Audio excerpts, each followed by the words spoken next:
ఉత్తమ్ కుమార్ రెడ్డి సత్యహరిశ్చంద్రుడిలా మాట్లాడుతున్నాడు. ప్రాణహిత చేవళ్ల ప్రాజెక్టులో 11,000 కోట్ల రూపాయలు ఖర్చు పెట్టినాం, 32% పని చేశామని చెప్పారు.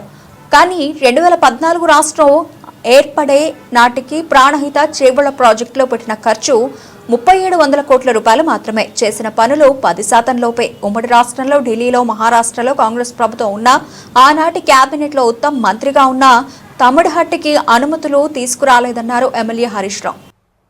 ఇక ఉత్తమ్ కుమార్ రెడ్డి నిన్న ఇంకో మాట మాట్లాడి ఆయన మాట్లాడుకుంటూ లేదు మేము ప్రాణహిత చేవెళ్ళ ప్రాజెక్టులో అదేంది 11,000 కోట్ల రూపాయలు ఖర్చు పెట్టినాం, రాష్ట్రం ఏర్పడే వరకే దాదాపు 32% ఖర్చు పెట్టినాం అన్నాడు.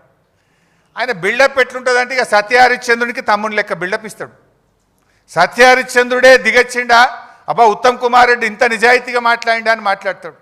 ఆస్కార్ అవార్డు ఇవ్వచ్చు ఆయనకు.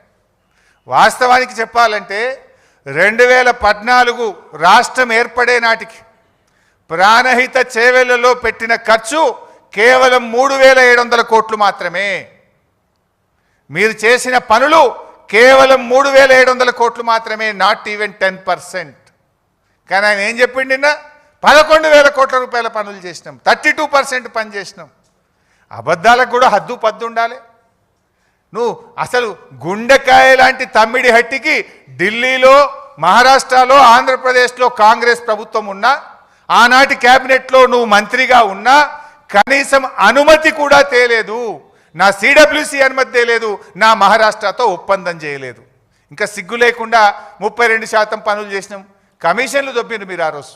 మొబిలైజేషన్ అడ్వాన్స్ పేరు మీద, సర్వే అండ్ మొబిలైజేషన్ అడ్వాన్స్ పేరు మీద 2,300 కోట్ల రూపాయలు జేబులు నింపుకున్నారు, కమిషన్లు దొబ్బిండ్రు, ప్రజలకు అన్యాయం చేసిండ్రు. 4 ఏళ్ల ప్రాజెక్టు పూర్తి చేస్తామన్నారు. 7 ఏళ్ళు అధికారంలో ఉంటే తట్టెడు మట్టి కూడా తమ్మిడి హట్టి దగ్గర తవ్వకుండా ఈ రాష్ట్రానికి అన్యాయం చేసింది కాంగ్రెస్ పార్టీ. ఇంకా మీరు ఈరోజు మాట్లాడుతూ ఉన్నారు.